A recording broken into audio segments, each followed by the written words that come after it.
Yo, what's good YouTube? ZAMCRO here, aka Scoop, back with some more Draft Premier League content. We've got Season 2 playoffs, where we've got, I believe, the Crusaders with DRA 15, Draw 15 here, playing for the Crusaders. And then we've got Iron Flash Gaming, aka Zazo, playing for Jerry Evolution. So, um, the Croat started it off with a natural gift fighting, prompting the weakness policy on the Tyranitar, and the Tyranitar actually missed the Stone Edge. So really unfortunate start here. I can't read the chat at the moment, so I don't know if they're talking about it or anything like that, or if they're just gonna go on. I assume they're just gonna go on.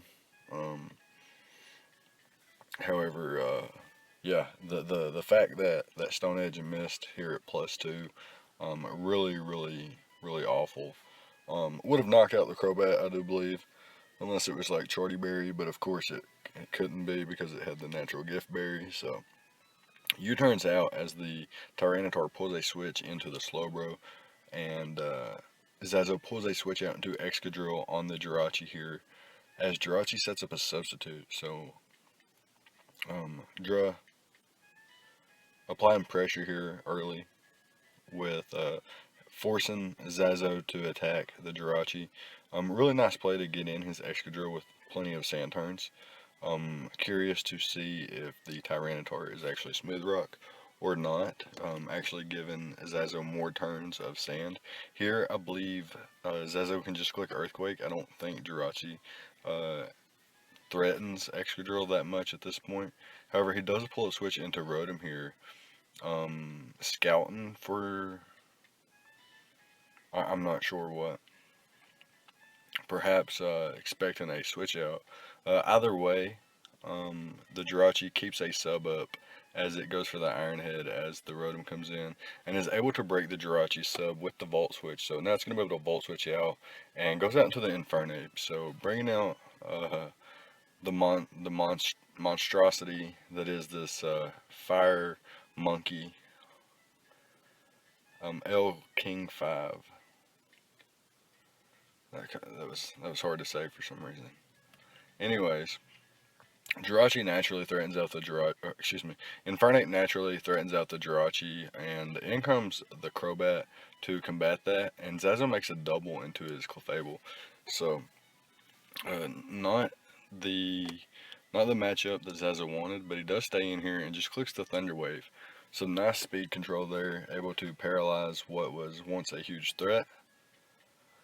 Two things like Clefable and Infernape, as well as just naturally outpacing the rest of Zazo's squad. So getting that Thunder Wave off there is really nice, and I believe he got off a Heal Bell there, removing the Toxic on the Rotom, which is really nice for Zazo, allowing Rotom to be more useful throughout the match and maybe take on Suicune a little bit better. So,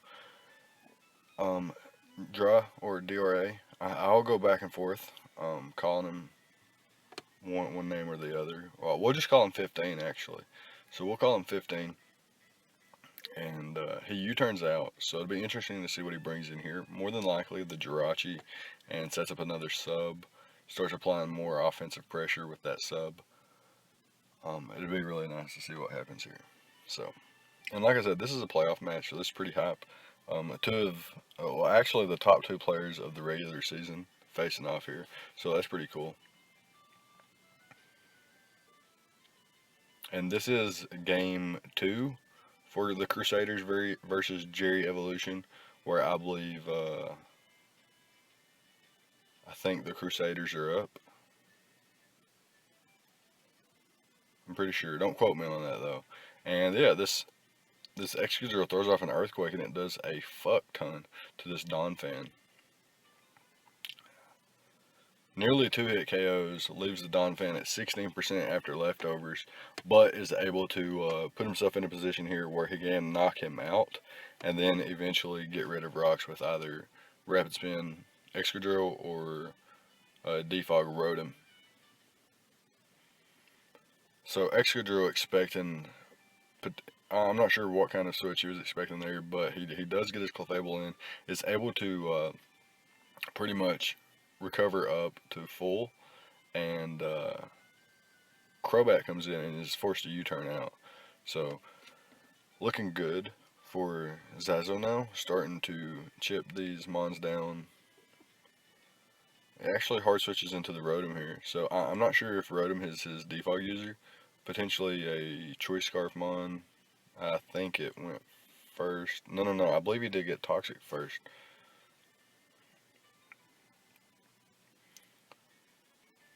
Okay, so he pulls another switch out into his Excadrill, and the Jirachi is back to full thanks to its leftovers there.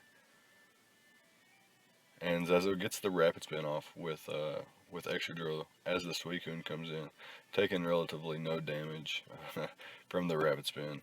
Of course, its base power is extremely weak, and it's non-stab, so understandable. And Suicune's a bulky mother, for sure, for sure. Alright, so Zazo pulls another switch out into his Mega Bro as in comes the Jirachi, and we're going to see what this Mega Bro goes for here. It goes for the Scald. Looks to have some sort of offensive investment as he is able to break the Jirachi's sub rather easily there. So that's pretty cool.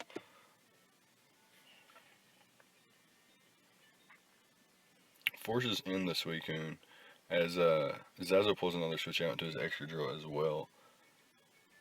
And this turn, he actually pulls a switch into his Rotom and unfortunately catches the burn there. So a huge miss on turn 1, and now a huge burn from Scald. Of course, Scald has a higher chance to burn. And again, it's just unfortunate. Clefable able to get the Heal Bell off there, but unfortunately, it was after the burn had taken its damage on the Rotom. Rotom was a nice sack for later, potentially, as well. So, the Crobat gets paralyzed, and hard switches out into the Suicune, as the Slowbro just goes for the Psyshock at +1/+1. Able to get some decent damage off there, but the Suicune does just roar out the Slowbro into the Infernape, and Infernape hard switches back out into the Slowbro. Pretty obvious plays there. The Slowbro opting to get damage off here, though. Goes for the Calm Mind on this turn, so that's a nice play there. And now he's going to be able to get some nice chip damage off here with a Psyshock. And he's going to be able to actually get 2 of them off because Suicune decides to click the Scald there. And he goes for it once again here. More than likely he got the rest on Suicune. Or, yeah, had to have the rest there.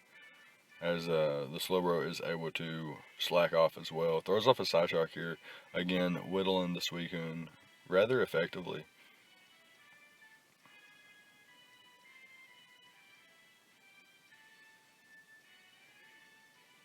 So now Slowbro is becoming a huge threat at +2/+2 special attack and special defense.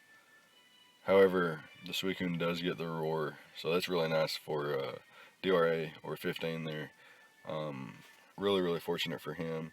Does wake up this turn, goes for the Scald as the Infernape pulls a switch into the Slowbro. Now Slowbro is more than likely going to just click the Slack off as in comes the Mega Altaria. As Zazo pulls a switch into Clefable. More than likely, I was going to say it's more than likely a unaware Clefable. Potentially has Magic Guard, but I would say unaware. It's a really nice check to things like Swords Dance or Nasty Plot Infernape, as well as Dragon Dance Mega Altaria.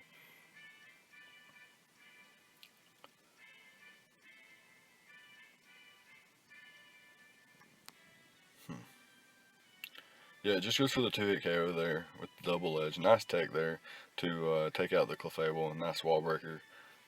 Mega Altaria is with double edge. Really nice. So the Excadrill goes for the Earthquake, forcing out the Mega Altaria, sacks off the Donphan, brings in the Infernape to get the revenge kill, and probably just goes into Slowbro, but he does sack off the Tyranitar, so that was a fine play. He's going to be able to bring out the Excadrill here, perhaps, or maybe just go into Slowbro. Sand is up though. If this is Sand Rush Excadrill, I can just bring that bad boy in.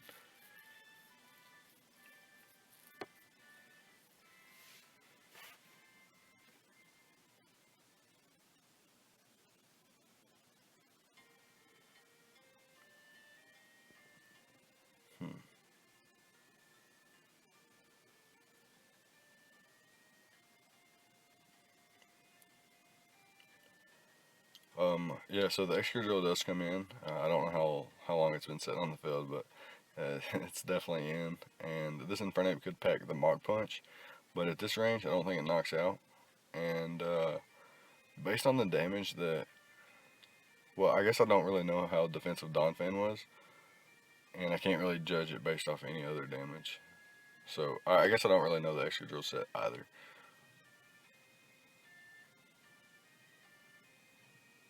Does just go for the Earthquake as the Crobat comes in, immune to Earthquake, and now has a semi-advantage here. Very, very, very unfortunate. As you can see how powerful Earthquake spam was late or mid-game to late game Earthquake spam would have been really, really, really nice. But unfortunately, the turn 1 miss allows Crobat to stick around a little bit longer than it should. However, he is getting a little bit of justice with the paralysis that's happening versus the Crobat. So Crobat's been paralyzed twice now. And I believe that's about as fortunate as he has been in this match. Able to pick up the knockout there with a very, very powerful Flare Blitz. And now, more than likely, the Suicune or the Mega Altaria comes in here. I would say the Suicune comes in, because if you go Mega Altaria, you risk this thing being like Expert Belt Gunk Shot, or just Gunk Shot in general. And then, if you go Suicune, of course, you're at a better advantage in my opinion. However, he goes into the Infernape, which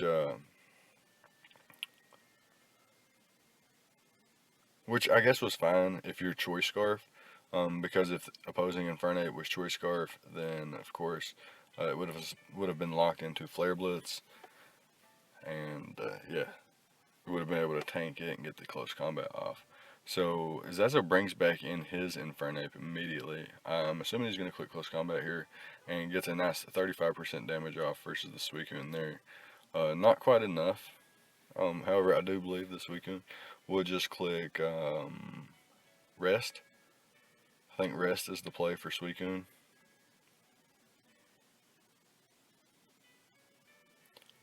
Really, really tough game for Zazo after that turn 1. But he made it very, very, very entertaining.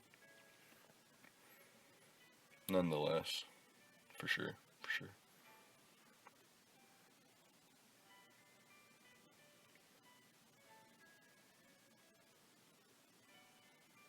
Hmm.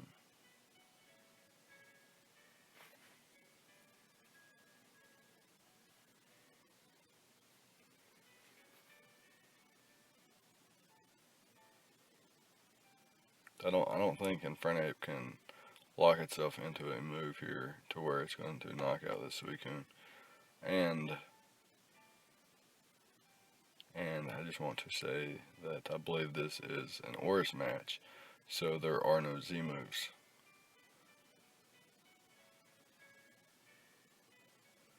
So it looks like the play there was for the Slowbro to be the last mon, so that it could not be, what's the word, roared out. And getting damage on the Suicune was really, really nice. So he is able to go out into his Slowbro here. He does get the Calm Mind up, and he is able to recover up versus the Grass Knot there. So really, really nice for Zazo, but he draw 15. He is not playing. He immediately sees that it's such a threat, goes out into his Mega Altaria. However, Mega Altaria is not liking these Psyshocks either, and Slowbro able to whittle this thing down little by little. I do think Mega Altaria will attack eventually, trying to leave Slowbro just in range of the Infernape.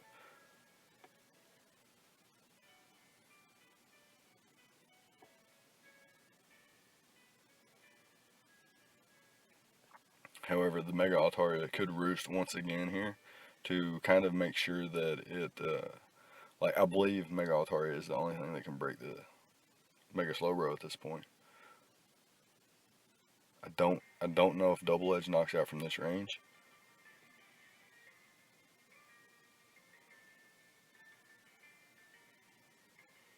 So both back to 80% or better.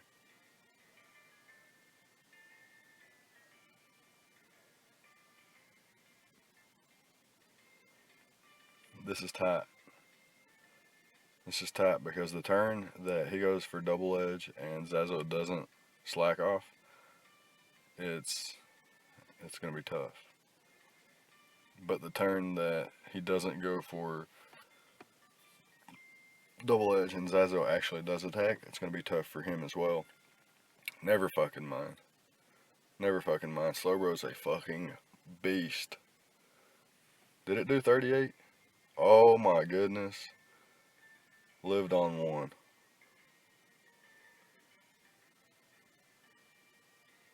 Oh man, that's gonna be a good game. Unfortunate, definitely unfortunate, as you guys could have seen how much work Excadrill would have put in, but nevertheless, very fun game to watch, and yeah, I guess that's gonna be it. So let me know what you guys thought about the prep and the plays on both sides of the field. That's gonna be, what is that? 2-0 start for the Crusaders versus Jerry Evolution. So yeah, let me know what you guys thought. Leave a like, comment, and subscribe, all that good stuff, and I'll see you guys next time. Thank you for watching.